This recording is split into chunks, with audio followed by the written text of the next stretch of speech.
Today's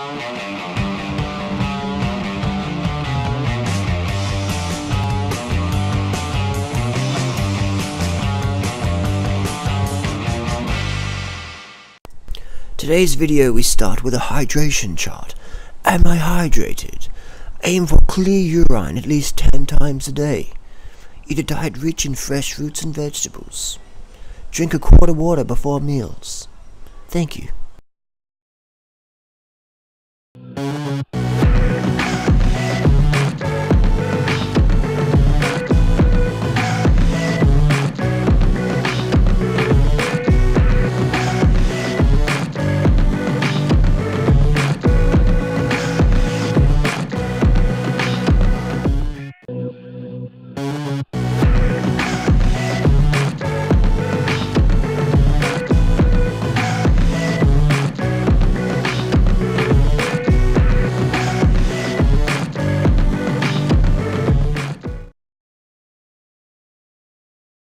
Just out cruising along on a commute going home, seen this on the road. Seen these little bad boys. I always pick these up because these end up in the gutter here. Stormwater gutter, just go brushed out into the ocean and take a while to biodegrade, and then get the seals and the penguins, and it gets all fucked up and messy. So if you see these out on your training route, pick them up. They don't weigh nothing. I put this in my pocket and cut it up and chuck it in the bin where it belongs. Because if you leave the rednecks to their own devices, they'll definitely fuck up the planet. So you gotta do your bit. Be part of the solution versus part of the problem. Easy, easy, easy. Carb the fuck up so you have enough energy to give a fuck about yourself, the animals, the planet, and society and other people. Because that's what people do, is they don't get enough carbs, and then we don't have enough carbs, enough glycogen, you don't give a fuck about nothing but getting the next meal, because you're just like, you're in survival mode. You're in survival mode. So carb the fuck up to make the world a better place. People are like, I want to lose weight, I want to lose weight. Carb the fuck up and save the fucking planet. You'll never have a fucking weight issue then, will you?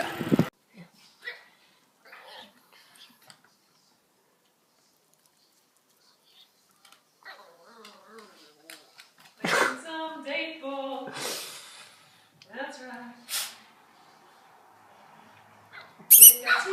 We've got tips and recipes. To get obese and buy lots of superfood bullshit. Buy my supplements. And buy my snake oil, we become millionaires. Living in a gated community in Ecuador, because we don't want to hang out with real people. Bananas are toxic, they make you obese. Oh my god, my wife is overweight. Don't go on camera, it might ruin the sales. That's a bit cheeky. Carb the fuck up, so don't get scammed by the snake oil sellers. So I've got a question here. Instead of weighing your food, why not do a nutritional profile at the end of each day, showing how much a few vital nutrients you have gotten? Your diet is very low in leafy greens and vegetables and whole unprocessed grains in general. Your calcium intake might be low, which can contribute to that computer hunch or osteoporosis. This is where people get this into this like analysis of paralysis, paralysis of analysis, paralysis via analysis mindset, where they just like people send me a picture of chronometer or some graph of like, Harley, I missed out on 74 milligrams of calcium today. I think my bones are going to snap tomorrow morning. The only way on earth you can guarantee sufficient nutrients is that you eat your meals, right? But you buy 2 of everything. You have 2 meals, alright? So you eat 1 meal, the other meal you send to a lab, they break it down, they send you a profile. You have to do that every single meal for the rest of your life, and only then will you guarantee you're getting enough. But then you have to check your absorption, you have to cross-check it with your output, you have to cross-check it with your state of mind, etc. So you can't. Does that make sense? But people go, oh, but look at this, look at that. And there's so many other factors that science yet to discover when it comes to nutrition. So the whole counting every single microgram or milligram of calcium or whatever, it's fucking pointless. It's really pointless. What you can count though is added milligrams of sodium. That's pretty easy to do, things like that. Sugar's reliable. Fat intake is reliable. Protein grams are reliable. But then you have the amino acid destruction by heat. So you got so many factors out there. What can you do? Just fucking eat. Eat as much as you fucking want. And eat a wide variety of plant foods. Ideally, raw, fresh plant foods. Organic. That's what you can do. Get your early nights. Get fit. The fitter you are, the better your digestion. 100%. So many people spend so much time learning about nutrition, which is great, but they don't do any sport. They don't get out in the sunshine and the fresh air. So you got to really look at your whole lifestyle. As for computer hunch caused by lack of calcium, my mum's got osteoporosis. She's had dairy every day of her life. My mum has over 1,000 milligrams of dairy for almost all of her life. She's got osteoporosis. 726,000 Australians last year were diagnosed with osteoporosis. 100% of Australian dairy is grass-fed. We don't have any cattle lot feed here. This is every animal in Australia is grass-fed. Almost all of its life, if not 100% of its life. That's just how it is. That's why Australia's so fucked up. We've cut down all the forests pretty much for grazing, for grass-fed industry. And that's why we're so obese and have an osteoporosis epidemic. Because the animal protein fucking fucks up your bones. And the high calcium intake gives you kidney stones. So look it up. Educate yourself. Get educated or get medicated. Next question. Why don't you grow all your own fruit and vegetables? I've talked about this many times. I'll answer again. $2 million minimum for 2 people in Australia. And then it has to be a full-time job as a farmer to make sure all the trees are good, the water's good, everything's good. Otherwise, you're fucked. So $2 million, full-time job. If I was a farmer, I wouldn't be helping you on the internet at all. So, not going to happen in Australia. Why do the bananas in Australia taste like cardboard? I mean, occasionally you get some good bananas. These aren't too bad, these organic ones. But in general, bananas in Australia taste like cardboard. Yellow cardboard. Why? Because we don't have any competition in Australia for fruit quality. So whatever's on the market, that's all you got. In the US, you got Mexican, Ecuador, Peru, Bolivia, etc. bananas. So you got a lot of competition there. So they have to produce better quality. Otherwise, someone else is going to... Check out this little greyhound here. Let's just angle this camera up. See that little guy?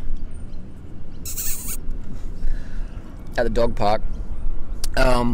That's why the bananas just don't have any competition in Australia. But when you got competition in the US, you have to produce good quality shit. Otherwise, people just forget about you. So that's why people go, "Oh, the bananas in Australia are fantastic. I love my fruit." But then you tell them to eat just fruit, they're like, "Oh, fuck that. Fruit tastes like shit." But just a minute ago, you said, "I love my fruit. Fruit's great." But when you say eat a meal of fruit, they're like, "Why the fuck would I want to do that? I would rather eat a chocolate bar. That's sweeter."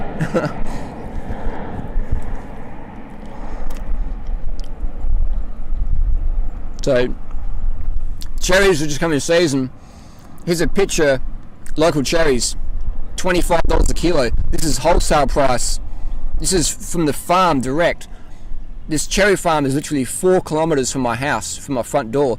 4 kilometers away. Local organic cherries, $25 a kilo. Here's the thing: they taste like shit. I wouldn't even eat them if they got them for free. I'd chuck them in the garden.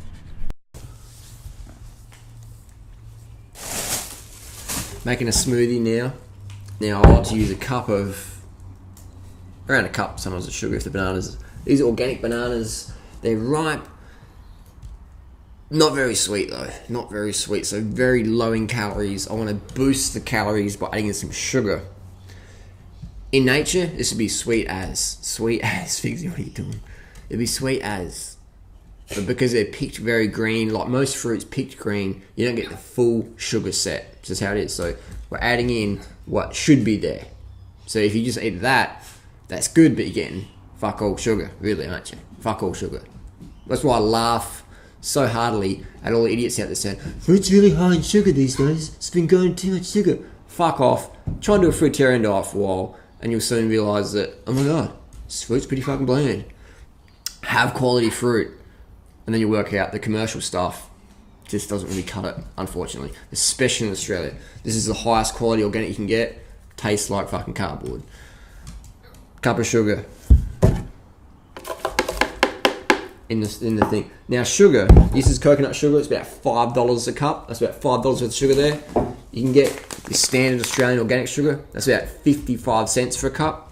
So we've got 55 cents, $5, or you can use organic dates at about $10 for the same amount of sugar added.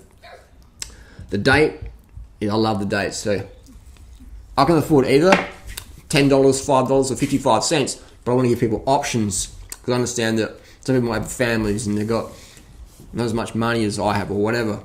So we give people options.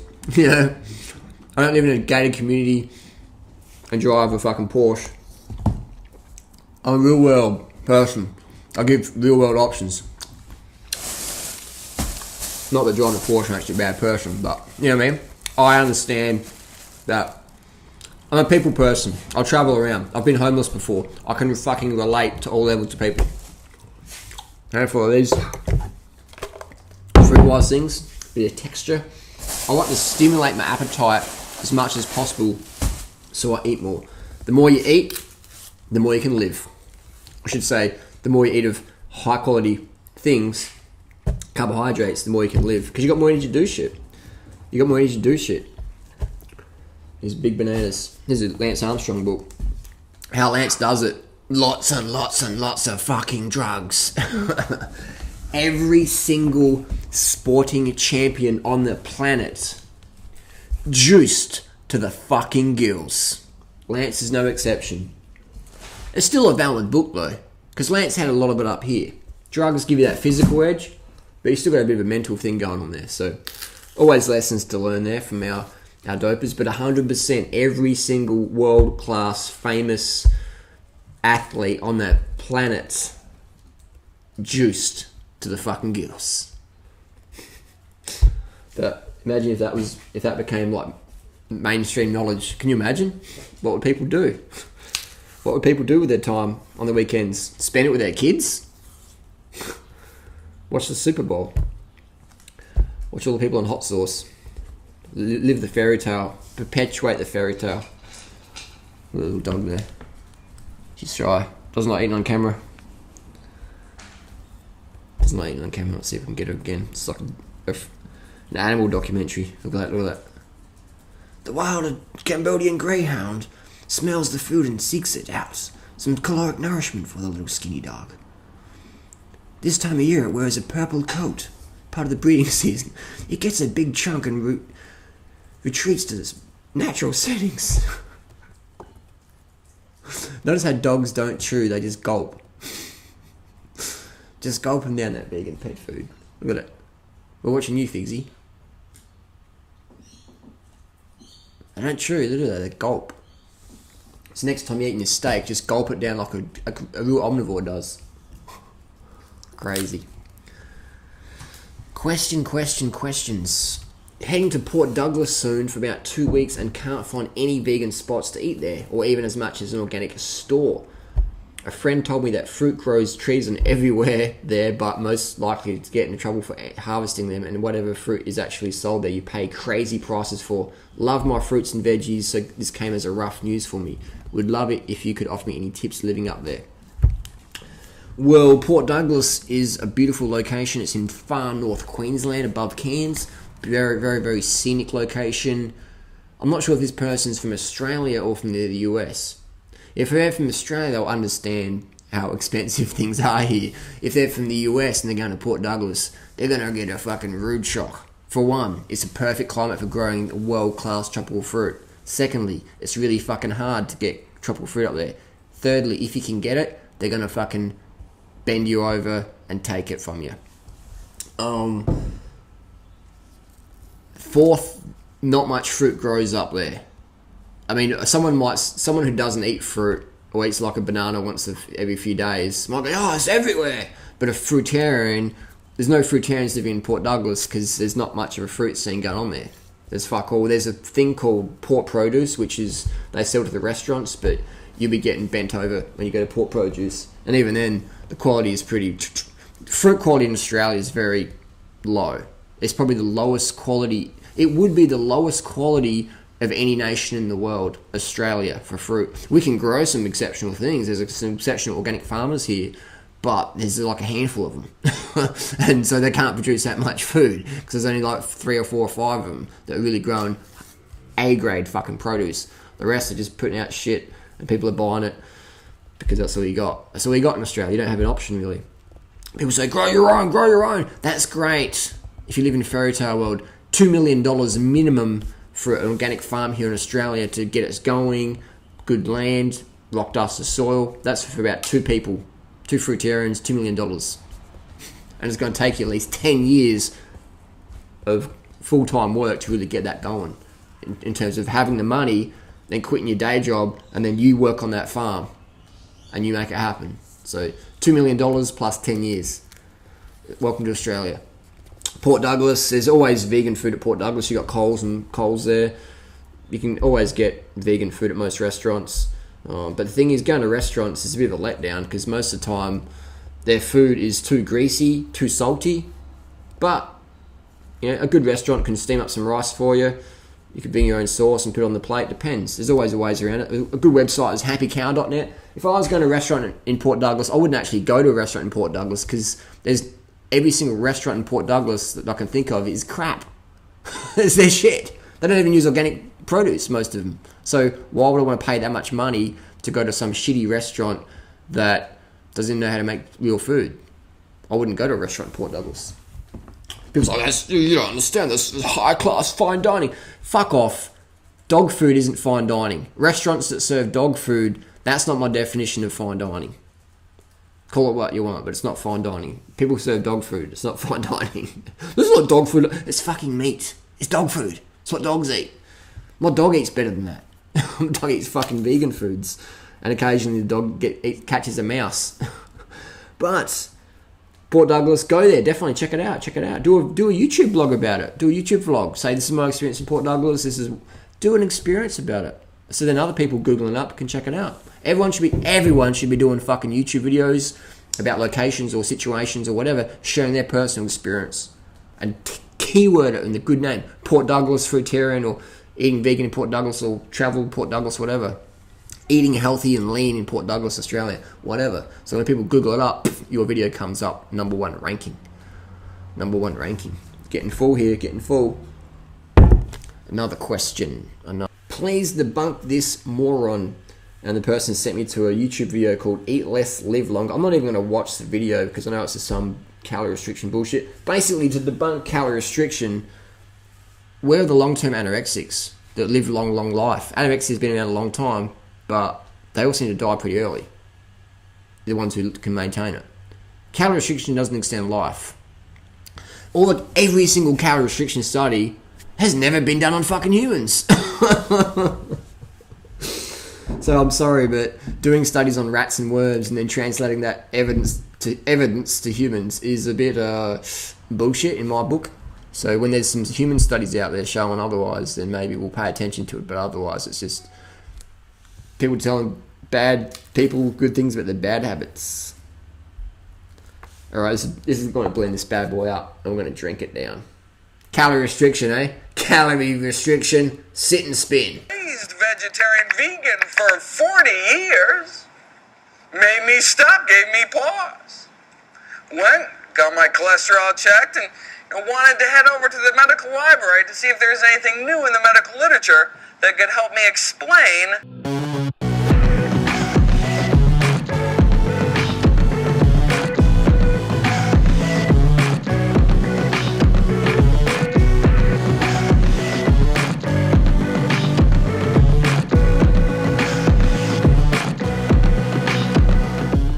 To have naps, but if you need a nap, take a nap.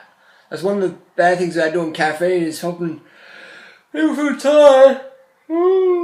Have some caffeine, and then caffeine works by spiking your adrenaline. So if you feel tired, have a nap. If you can't have a nap, try and have a nap. You know, I used to have naps at work, and I'm working now. I'm gonna have a nap because when you have a nap and recharge, you can be more fresh. So everyone has a lunch break. So go outside. Put a little mask on. Got this in the fruit festival. This is called a what's it called, Mindfold. It's a little mask. So you take one to work, just find a quiet spot, just lay down. And you don't have to sleep, just rest your eyes, just chill. And you'll be much more productive when you go back to work. So skip the caffeine, get a rest, revive, get back into it. That's what we do. So definitely. I've been having a few late nights the last couple of nights, but that's probably why I need a nap. But otherwise, I rarely take naps. But if you need a nap, take a nap. Listen to your body's fatigue. Don't use stimulants to cover it. When you use stimulants to cover fatigue, you dig a hole. You dig a big fucking hole. Using stimulants to get out of fatigue is like using credit card to get out of credit card debt. It doesn't work. You've got to get your sleep. Got to get your rest. Got to get your rest. Alright, I'm going to have a quick 10-minute, 15-minute power nap, and I'll be back on action. Back at my mate's organic shop, organically grown, 85 St Bernard's Road, McGill, South Australia, Radelaide if you're in town, best place to go for your fruit. Here we have a tray of mangoes here. We've got 11 mangoes, there's about 200 calories each. Organic, certified organic. Retail around $132 for a tray. You got about 2,400 calories here. So if you're eating 2,400 calories, if you're doing Mango Islands organically in South Australia, you're looking at about $1,000 a week. If you're just sitting at home, if you're athletic, probably $2,000 a week will give you about 4,800 calories. So that's probably pretty viable for a lot of people.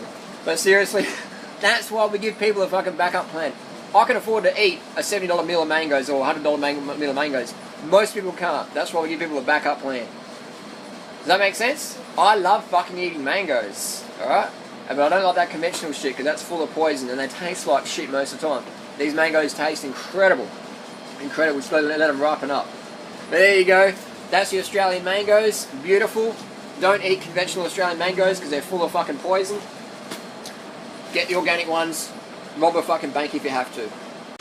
Man, we had about 500 calories. The mulberry feast is freely under the tree. It's stealing my food.